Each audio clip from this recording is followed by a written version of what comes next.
Good afternoon, everybody. Welcome to Drive Time with Matty Ice, and I sure hope you can hear me. And I hope that this is going through. It looks like it's at least saying it's live today, but my picture was up and now it's gone. So hopefully you can still at least hear me. If you can hear me, I don't really care if you can see me. Let's be honest, I've got a pretty ugly mug. It's probably better if you don't see me, honestly, but at least hopefully you hear me. So that's the good side of this. But anyway, welcome to that. I'm going to just check on the guys to make sure that they can hear me. And if you are by chance already watching, if you could even just pop in for a comment for me, yes, I hear you. That would be fantastic. So let me just check in with the guys real quick, and then we're going to get the show started. So, because right now I don't know that you can actually see me. I'm just really hoping that you can hear me, and then the rest is all good. This is your best side. So, Chad, it sounds like I can at least be heard. So, hey, if I can be heard, I am fine with not being seen, to be honest with you guys. Because it's just, it's been one of those things. So, but anyway, so welcome to Drive Time. Of course, the only bad part of this is you can't see what jersey I'm wearing today, and that was going to be part of this whole getting the show started. Anyway, so I'm going to at least go look to see here. This works out. All right, good. We got that working at least. So the banners work. And this is the a new segment that's I'm not going to do every week, but I'm at least going to do it this week, and it's called Grind My Gears. And because there was something that really had me fired up, and this happened in youth sports, and I kind of got this started with what I was going with earlier this week with a little tease of having this. I'm going to try to show this video, but the fact that you can't see me leads me to believe that you may not be able to see this video. But anyway, let me see if this at least works. And if so, this is going to be great. I'll be happy with just this video working here. So give me a second here. But anyway, this was in a youth hockey game to set this up. This actually happened last Saturday, but it didn't really break big news, and I didn't even know about it until after I did my show on Monday, or else I would have probably redone the whole episode last Monday. But anyway, this is in a youth hockey game to set the stage. It's a U12 game, meaning that these kids are 12 and 11 years old that are playing in this game. The two officials are 14 and 13 years old that are officiating this game. It's a rec hockey game. Unfortunately, that's just not uncommon in hockey right now with the at least with the amount of officials that we have. So that is what we're going to set up the screen. I don't even want to say what's going to happen. I just want you to see what's going to happen, and then we're going to kind of go from there. So with any bit of luck, I think it looks like it might be showing maybe the screen, but it looks like I got this here logo here in the way. So let me see here if I can at least maybe somehow get this logo out. No, that's just going to put that there. But I got my, oh, I know how maybe I can get rid of that. Let's see here. This works here. Okay, we're going to try it and see here. Hopefully you can actually see it. But anyway, so here's the video clip. And what happens is this parent comes way off from there. He comes by the bench. I did at least see a coach try to grab him, and he shoves ref one, and you don't really see him shove down ref two. Then you have the aftermath here of actually, which I was kind of happy to see, players from the team actually go over and try to defend the ref. One of the other players from his team actually does. Then the coach does shove him off. So to set the stage here of what actually happened in this situation, there was a little scrum that took place in this game. In this scrum, the parent that came out and pushed the two officials was basically his kid was one of the ones that were involved in an altercation. According to the parent, he tries to claim that his kid was punched several times and then was kicked. There were witnesses, and this feed that showed is a live barn feed, and this feed kind of I think disproves that theory as well. And the refs are doing now what they're supposed to do. They're over at the penalty scorekeeper's bench. They are talking with the scorekeeper to figure out what penalties they're going to assess. Apparently, that was not good enough for this parent who comes running out onto the ice now. One coach kind of tries to put his arm out, which I was happy to see, but really, I'm sure A, had no clue what the hell this guy was going to do, and then B, doesn't really know what's going to happen. And then the parent goes and immediately shoves the one kid down onto the ice and then shoves the second ref into the wall, and then he falls down to the ice. The one kid does stay on the ice for a good little bit of time. I am happy to say that both of these officials are okay. I am not going to give the satisfaction of this jackass that pushed him and giving his name, but he was charged with assault misdemeanor. And so he has two charges pending right now in Seattle.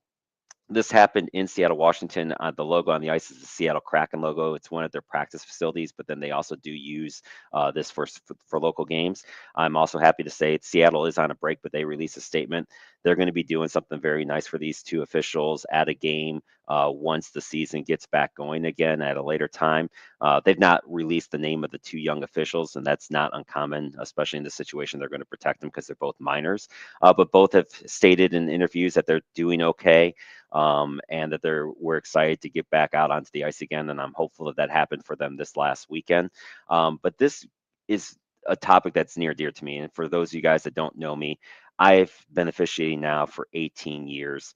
Well, actually, no, more than that now. We're up to actually 21 years. Sorry, I can't do math in my head that fast anymore. Um, and I've done it in 3 or 4 different areas. I've done it in the Virginia, D.C. area when I lived there for beginning, was in the Raleigh, North Carolina area for a while, and now I'm up in the Cleveland, Ohio area. So I've seen this in 3 or 4 different areas. And over the first 10 years, I really never encountered any issues with parents. Of course, the coach every now and then is gonna go off, and I don't have a problem with the coach going off. But I do have problems with the way that the parents are acting at some of these games. And I think this stems big picture from how we act at professional games, right? We buy our ticket for a professional game, we go, we get our beverages, we feel like since we bought that ticket that we've got the right to yell and scream at the officials. And then we also see how coaches in those games yell and scream at officials. And so we've kind of have turned this into a behavior at youth games that we then think that we can go to a youth game and yell and scream at officials. Now, look, I faced my share of yelling and screaming as an official for 20 years, and for the most part, I laugh at it. A lot of times in these arenas, it's really just white noise. You can't really hear what the person is saying to you or anything like that until the situation where it's calmed down. But the only time I really throw out parents is when they're yelling at one of my younger partners who's just learning the game themselves. Like, you can yell at me all day long. I don't really give a crap. I'm too old. I don't care anymore in that sense of having somebody yell at me. I've developed more than enough thick skin, but you're not going to yell at my 13, 14, 15, 16, 17-year-old partner. And in hockey, unfortunately, right now, we're using kids as young as 12 years of age because we just don't have enough officials to go around. And this is not a hockey problem, by the way. This is going on in all of youth sports, which is why in my little teaser I put out that if you are in fact, involved in youth sports in any way, shape, or form, this is going to be an issue for you. I was trying to get one of my buddies that does baseball umpiring, who sees the same thing, to come on, but unfortunately he couldn't come on today. So maybe a later time I will have him come on with me to kind of to have and then what I want to have is an actual discussion with folks that are involved in youth sports and how people act at these games. Because to be honest, like, I do these tournament games and I see parents out tailgating before their kids' tournament games, actually drinking beer in the parking lot for a youth game, and then they go in and they act like idiots. And it's just, and I know that this happens in more than just hockey. I know it happens in baseball. I'm sure it probably happens in football and basketball as well. How we behave at these, and USA Hockey has a zero tolerance. This guy's already been thrown out for a minimum of 30 days until he has his hearing. I'm sure USA Hockey is going to do the right thing. He's not going to be allowed anywhere near a rink for quite some time. So there's stuff there in place, but it doesn't seem to matter. Parents just yell and scream at kids that aren't theirs, and it baffles me.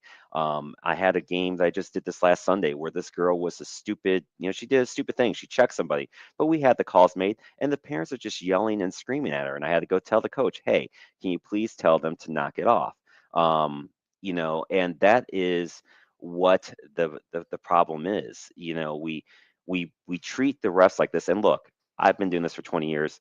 Officiating is a great part-time job. You make more money than you can at Target, Walgreens, whatever. You pick your place. Even working at a restaurant, you make way more money in an hour to 2 hours than you do at any other job. And look, I also understand that there are officials out here that don't behave properly. They don't act like they should in whatever game. They're just out there to collect their check. They're half-assing it up and down, whatever, and those officials don't do well. We also have some officials that their ego is a little bit bigger than it should be, and they feel that no matter what they are out there doing, that they can do no wrong. And I get that those don't help the situation sometimes, because there are some officials that egg people on and get people to do things and things like that that are just not good for the sports either, right? But for the most part, most officials I think go out the way that I try to go out. My best games are when I go out there, I work the game, nothing happens, I leave the game, I go home. Maybe a couple people on the outside will say good game, because it's very obvious when you're reffing a hockey game that you're the ref because you don't have hockey sticks with you. So everyone knows who you are when you're going in and out of these rinks. Um, but for the most part, I keep my head down. And even if somebody says something nice, I'll just say, thank you. But I try to get in and out as quickly as I possibly can. And then I try to just go out there. And that's how most of us officials are. But the problem is that, you know, you got sports like hockey here in Cleveland. Like we've got a lot of aging refs that are guys like me that are in their 50s, and I still enjoy doing it. But body and father time is always eventually going to catch up and win, and sooner or later that's going to happen for me. And when that happens, you need younger officials, and unfortunately, we just aren't having those guys around. And what Vic said here is the money on the spot. We just don't have enough to go around because of those parents you're talking about. And he's 100% correct. We don't have enough refs that go to work these games. Um, Ben checking in saying, "Hey, what's up, Matty?" As you can see, people can't see me, but they can at least seem to hear me, and I'm happy with that. So as long as people can hear me, we're rocking and rolling. Um, and this is where we get into the trouble with youth sports right now. We just, I don't think that people, and some of it is even caused, I think, from how officials have acted. We've tolerated a lot of bad behavior over the years, and I think that bad behavior has now allowed folks to believe that they can just act and go crazy and do whatever they want at these games. But now it's time to start reeling that in, so to speak, for lack of a better word. And I'm asking, and that's why I want to do this segment today, to kind of bring this attention out of how this is going on. And again, this is not just going on in hockey. This is, going across the boards. If you join any type of officials group, you'll see that this is going on in soccer. Is another, sport that's rising in this country at youth levels. They're having a hard time getting officials. They're having games with less officials than what they'd like to have. They're having same thing is going on in hockey. There's been plenty of games where we've only got one guy out there because they just can't find a second person to do that game. And these leagues are growing at leaps and bounds because every parent wants their kid to be in travel sports and they want their kid to be involved. But they also then go and they treat the officials like garbage, and as guys like me just are starting to get tired of it. Like I'm getting to the point where it's like, okay, do I even want to deal with this garbage anymore? Like, is it worth the pay to have that? Want to read this one here from Chad. No excuse for a parent to attack a ref. None. However, when refs don't enforce rules, player safety becomes an issue. Youth soccer stops being soccer and turns into mugging and assault. Again, no excuses for parents to abuse refs, but refs have to enforce player safety. And I 100% agree with that, Chad. That's 100% right. That is the main job in a youth game is player safety. And that's the way that I try to go about it. Now, look, I'm not going to say that do I get every call right? Of course not, because especially in hockey, it's a fast game. There's two of us out there, so between the two of us, we've got four eyes. And as you pivot and move on the ice, there's times where you just can't see something and it happens, and if we don't see it, we can't call it, right? That's the old rule of thumb. Like I can't go off of what a coach tells me happens and say, okay, then we have to call that. And again, and that gets into too the guys that are just out there for the paycheck, and there are some of those out there. I do think though that they are in the minority. I don't think that they are the majority of officials. Most of the officials want to call the game right. We want them to keep players safe, and we want to have the players have a good time. I mean, like most of my games, especially if I've got a good DJ that knows what they're doing, because a lot of these games that they have guys that play music, like I'm having fun with these kids. Like, especially if they're playing classic rock. Like my favorite thing to do is if they're playing a classic rock song and the two centers are at center ice, I'll be like, all right, I'll pay either one of you guys $5 if you know the song. And most of the time they don't. they have no clue what the song is that's being played, and that's fun. Like it gets a good chuckle, it gets a good laugh out of everybody, and that's what you want to do. You want to build that rapport with the players that are out there on the ice, and I think again, most officials try to do that. You know, one of my friends does baseball, and he was trying to talk me into it, and there's two reasons why I didn't do it. One, my wife would probably kill me if I started doing baseball games, because then not only would I be gone all winter, I'd also be gone all summer, which would not be good. But the second part is I find, especially with baseball, the parents are just way too close. With hockey, I've got the glass, I've got the fact that I'm on skates, they're not. There's lots of things that can help me get out of a situation or not hear it, where with baseball, they're just right there on top of you. And that's why I was hoping when my buddy Pat was going to be able to come on today, but he had something come up last second, because he was going to go into a little bit of that side of it, of just the abuse that officials. And I've seen videos of, there's these 12, 13, 14-year olds doing t-ball games, and coaches are getting in their face yelling and screaming at this 14-year-old ref, who, and I don't know how they do it. Like if I was that young, I don't know that I could do it. So my ask of all of you out there, as you watch this, if you're watching live or if you watch it later, but if you're involved in youth sports, take a step back and see how we're all behaving. And by the collective we, I mean whoever's in your clique and your group. Like, do you have somebody in that group that maybe behaves that a way that they shouldn't? Because I think ultimately it's also up to the other parents, like to tell people to knock it off. Now, look, this guy went to the extreme. He somehow got out onto the ice, which he shouldn't have been able really to do that easily. B, he got by coaches, by an entire bench full of players, which he shouldn't have been able to do. And then he then shoved the officials on the ice. And unfortunately, these were both 14-year-olds, because if I would have been on the ice and seen somebody try to do that to one of my youth, boy, the Papa Bear in me would have definitely, come out for sure. So it's something that I did want to bring up. And I think it's important because, youth sports is really truly what it's all about. We all love the pro sports, and those are fun to watch on TV. But it's fun to be involved. It's fun to have your kids be involved. It's fun to be a part of the game. Like, I love giving back to the game that I love so much in officiating. And for the most part, I still love what I do. If I ever got to the point where I didn't love it anymore, then it'd be time to hang up the skates. I hope I'm several years away from that, but stuff like that, this happening, more and more frequently, is the problem. And like we joke, Ben always jokes with me about how many ejections do I have, and over the course of the last 3 or 4 years, I've only ejected parents for yelling at my younger partners. One game we had four of them. This kid does a stupid thing. We have our arm up to call the penalty, and they start taunting them and chanting at them. And I'm like, no, you guys got to go. And we held off the game until they left, because we got the call made. All you're doing is going to create more problems when you're yelling and screaming at kids that aren't yours. So we got them out of there. And that's unfortunately where we are at. So 20 minutes on that, I think that's plenty. But again, I appreciate your time on that, and just, love to hear comments as, if you watch the show later, any comments that you put into the chat about the subject matter, I'm welcome to respond back to, but I definitely think it's something that we have to look at. So with that being said, it's time for a quick look in the rearview mirror. And I'm going to start with college basketball, but I'm going to go about this a little bit different way, because Jack, on the different shows, he does a great job of covering the top 10 and the games that happen. So I don't need to do that here today.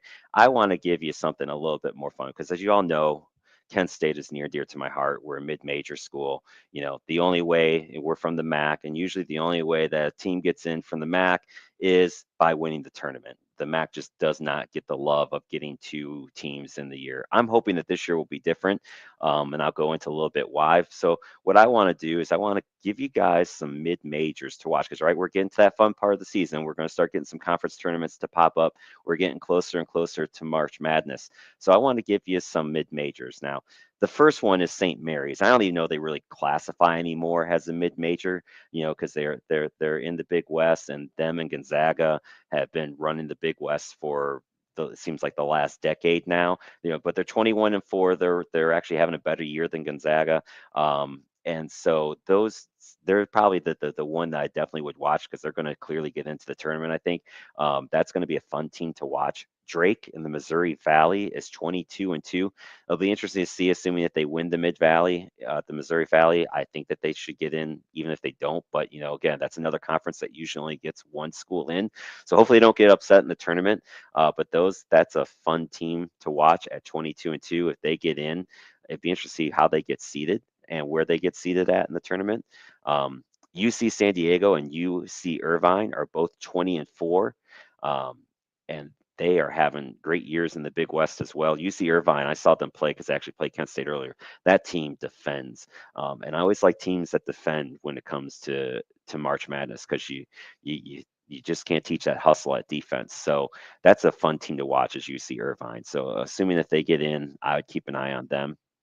Grand Canyon, who made the tournament the last couple of years, they're 17-6 in the Western Athletic. Another fun team to watch. San Francisco, another team in the West Coast, they are 20-6.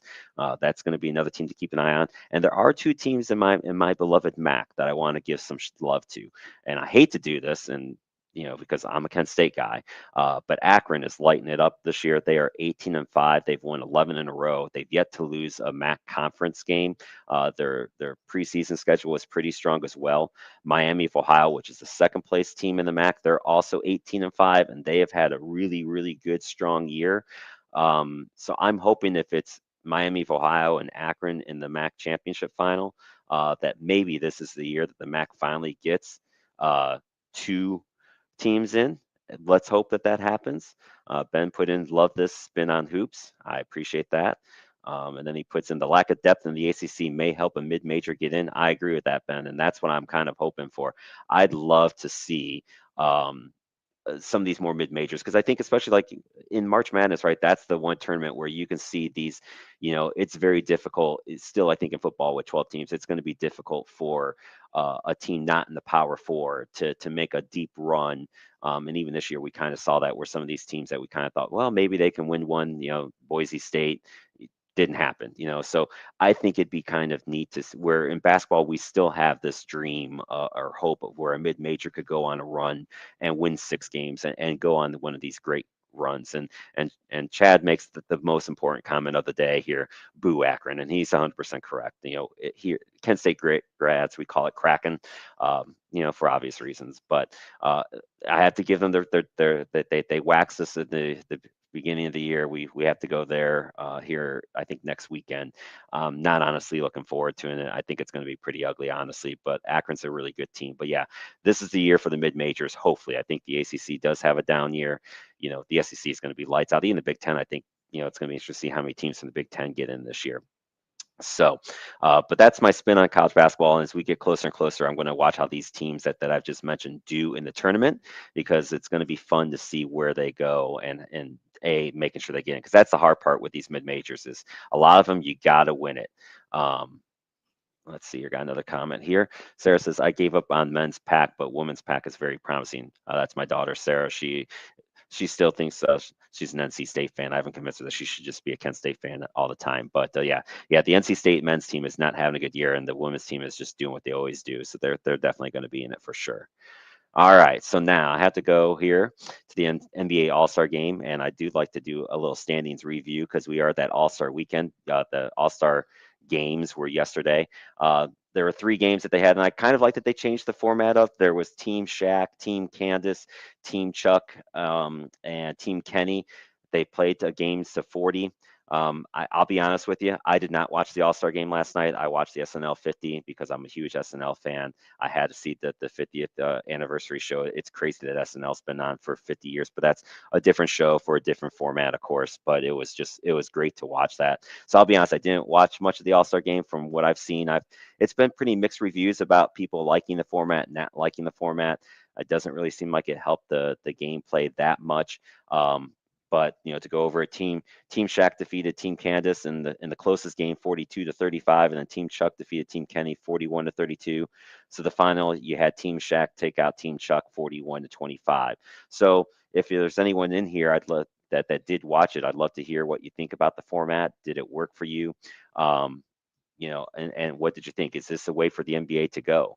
Because we're gonna get into what's worked really well for the NHL over the course of this last week and some of the ratings that they have seen here very, very soon. But I am kind of curious to see what anyone out there thinks if they did see the All-Star game and what you thought of it. So if you do pop in the comments, and I'll definitely come back to it. But I have to also talk about real quickly because there was some other big news here. The WNBA has a new team, and I say new in quotes because the Cleveland Rockers are coming back. Cleveland has been awarded a WNBA team again. It does sound like they are going to bring back the name of the original team, which is the Rockers.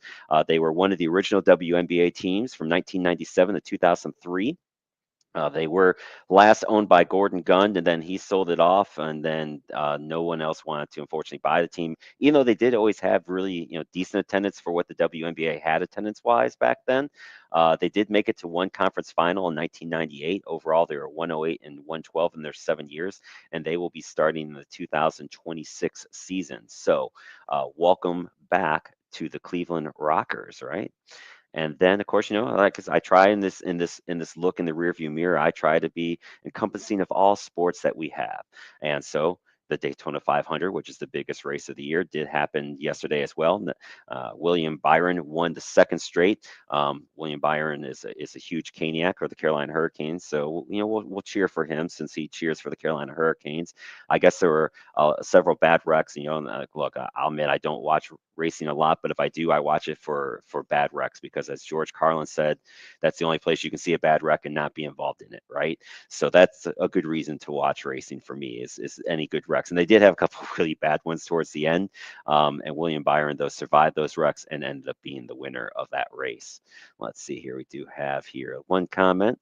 The WNBA is really fun, and there have been some really high-level performances in women's college basketball this year. I agree, Chad. I think you can make a strong argument of the women's game is in a lot of ways starting to get better than what the NBA puts out there.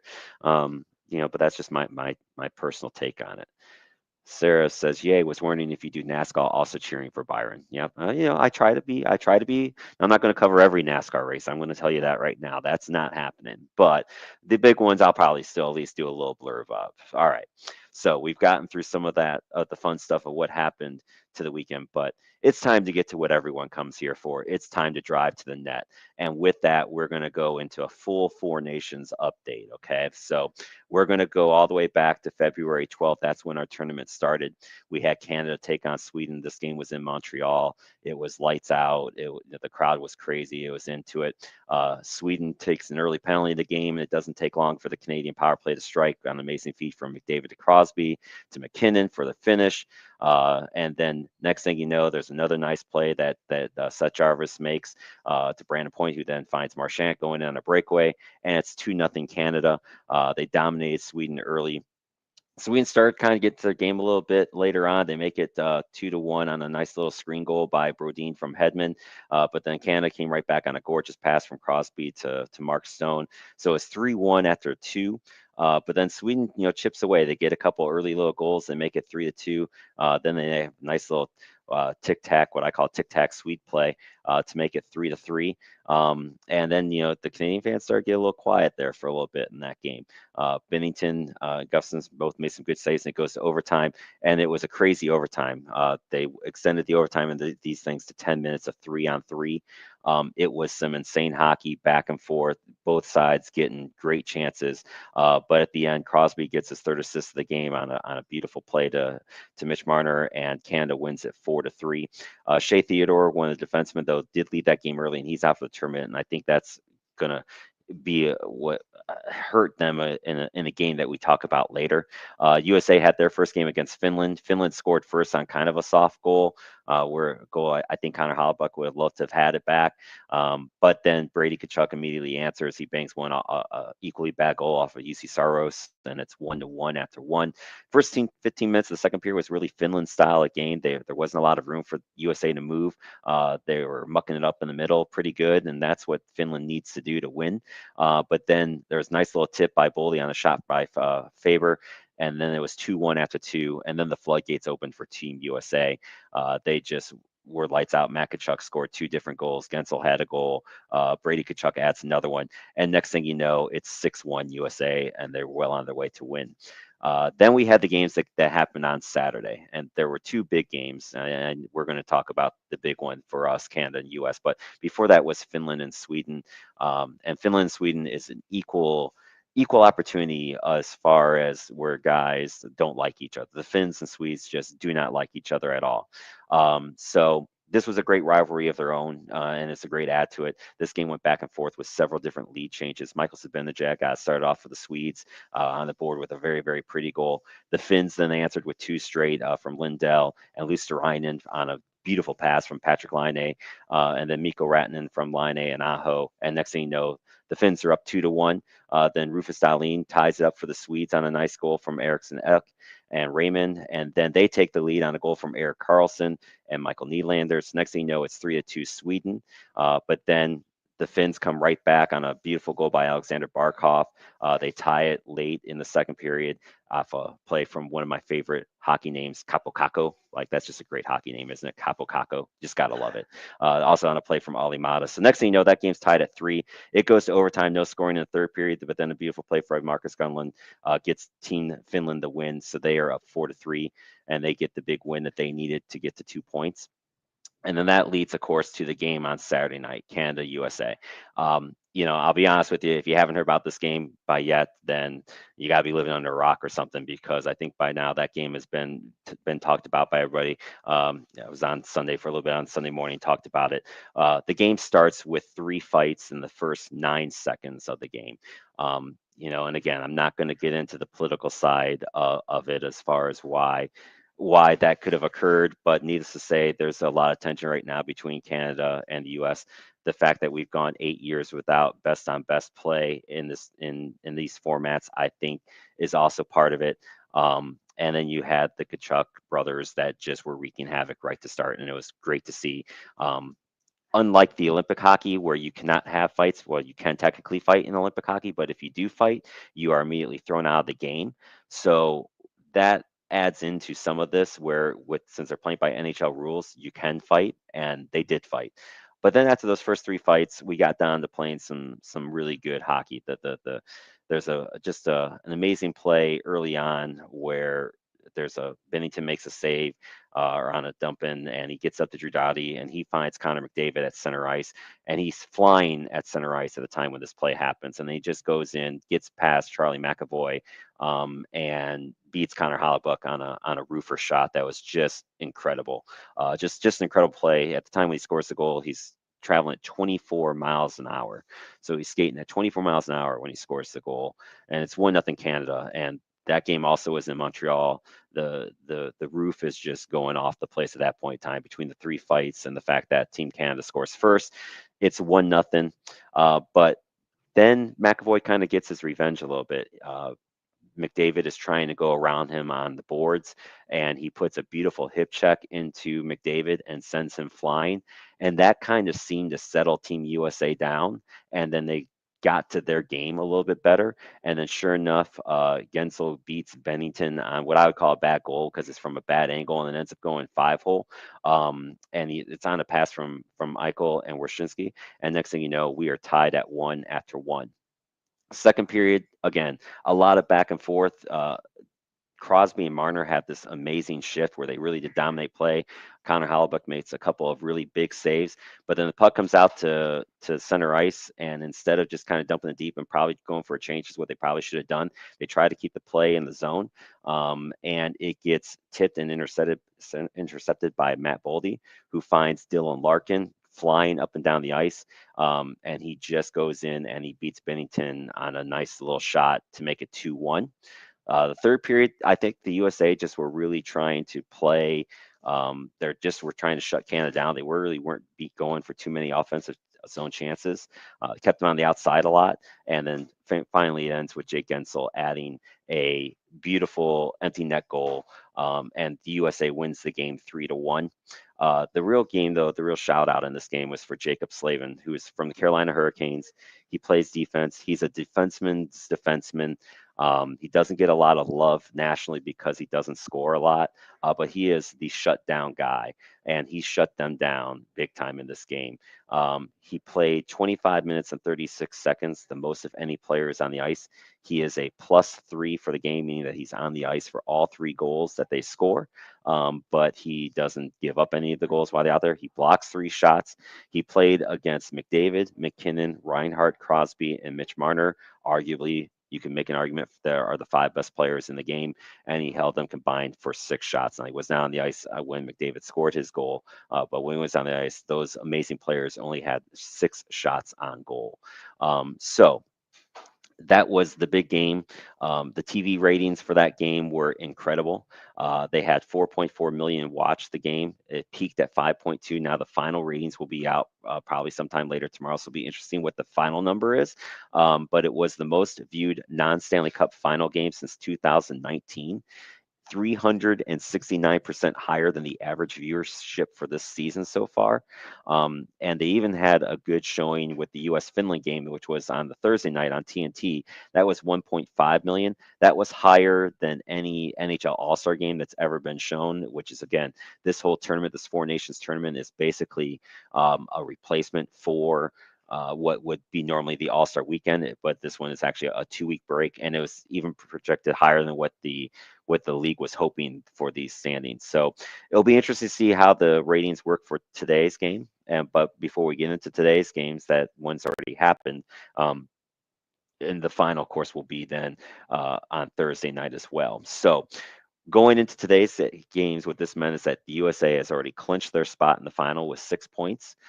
You have Finland and Sweden and Canada all with 2 points, and then the game today at 1 o'clock basically was almost like a playing game between Canada and Finland. If either team won that game in regulation, they would be in the final against USA. The only way that Sweden could get in is if that game went to overtime, and then Sweden would have to beat the US tonight in regulation. But the Canadians came out flying fast, and the Finns honestly just could not match their speed.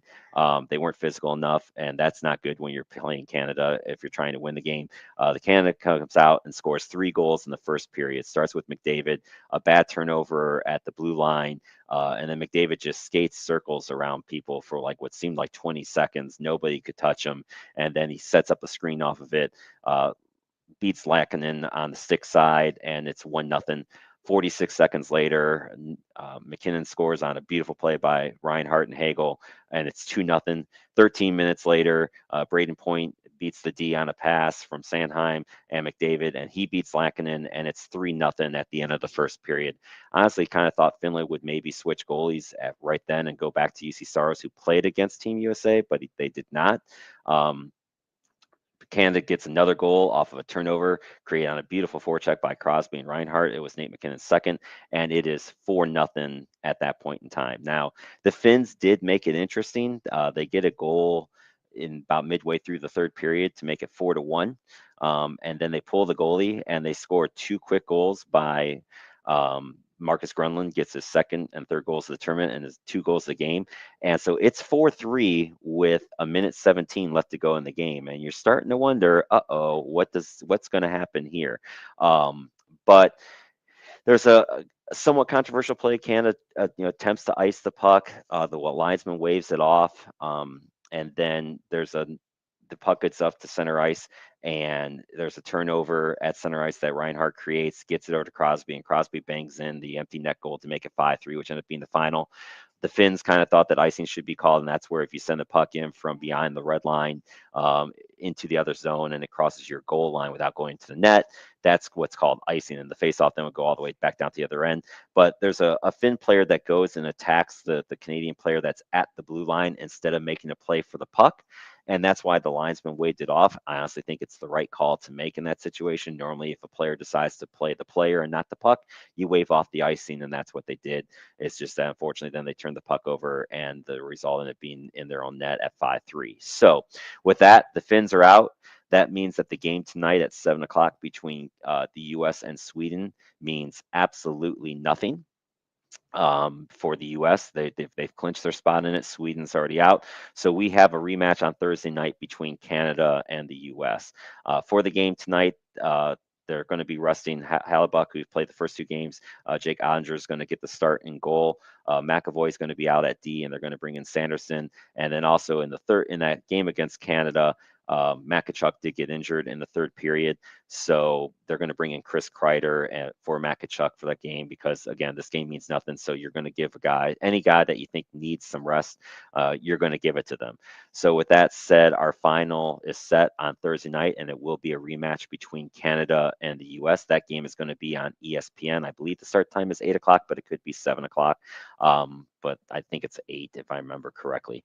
So that's going to be must-see TV part 2. I don't know how that game is going to start, to be honest with you. I don't know that we're going to see 3 fights in 9 seconds again, because at the bottom line is that that there's going to be, quote unquote, well, I don't know if they're doing gold medals, but there's a championship up for grabs.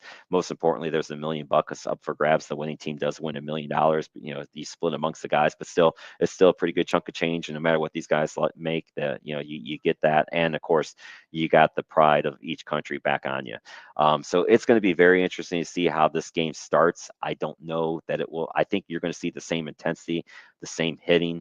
All that stuff is going to be there. I don't know that we'll see 3 fights in 9 seconds again, but you never know. Now, what you could see is this game gets towards the end, and especially if it gets anywhat near one-sided, you could see it get chippy towards the end, and that could also be equally fun. So it was great fun watching the U.S. beat Canada on Saturday. It could maybe mean a lot for USA Hockey, but at the same time, if you lose on Thursday night, it honestly doesn't mean anything at that point in time, because yes, it's just going to be a little moment, but it still would mean that Canada wins the championship, and ultimately that's what matters. So it kind of reminds me a little bit, if you think back to 1980, the last time the U.S. won a gold medal in the Olympics. They beat Russia 4-3 on February 22nd, 1980. But a lot of people think that is when they won the gold medal, and they did not. They had to beat Finland 2 nights later. And after the first period, they were losing to Finland. And that's when one of my favorite Herbie quotes comes out, because he tells them after the first period that if you lose this game, you will regret it for the rest of your effing lives. And then he repeats it, and then he walks out of the room. And they happen to go on and score 4 more goals to win the gold medal to beat Finland. But I think that's kind of a similar way to look at where we're at for this Team USA. Saturday night's win was great, but if you lose to Canada on Thursday night, it just doesn't matter at that point in time anymore. Any momentum that would have been gained from that win and everything like that, you just lose it again. So, and beating Canada twice in a row is not going to be easy. You'll be interested to see what type of lineup changes they make and who starts in goal. I think they'll bring back Bennington again. Obviously, it'll be Connor Hallebuck that starts in goal for USA. He'll earn that right for sure. So we'll see what happens on that. But the NHL does a lot of things wrong most of the time. They hit gold as far as it comes to with this tournament. The ratings have been through the roof. People have been talking about it. A lot of people beforehand, hockey experts, were wondering what type of hockey are we going to get? Is this going to be good hockey? Is it going to be guys that care, or is it just going to be a glorified all-star game? They've gotten their answer. Every game has been tight checking. Every game has been played well. And then, of course, the Canada-US game just took it to a whole new level. So the good news is the NHL has announced that they're going to do this basically every other year. If it's not the Olympics, then every 2 years they're going to be bringing back what's called the World Cup of Hockey. That's going to feature 8 different nations in it. So it'll be interesting to see how they do that, because not every nation has NHL players that can do it. So they're going to have to get some help from the International Hockey leagues, and we'll see how that all plays out. It's going to take place in February.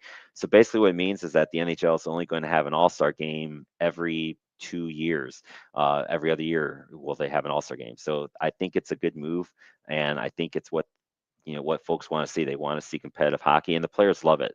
They want to be able to see, they want to be able to play for their nation. So it's a win-win for everyone, and we'll see how this helps the ratings for the NHL, which have been down this year, mostly because the NHL does similar stupid things to baseball as far as making their sport very hard for people to watch at times with blackouts. So I don't know, maybe they'll learn something from this, but it's the NHL. I'm sure they'll take all this good momentum and throw it down the toilet, which they like to do.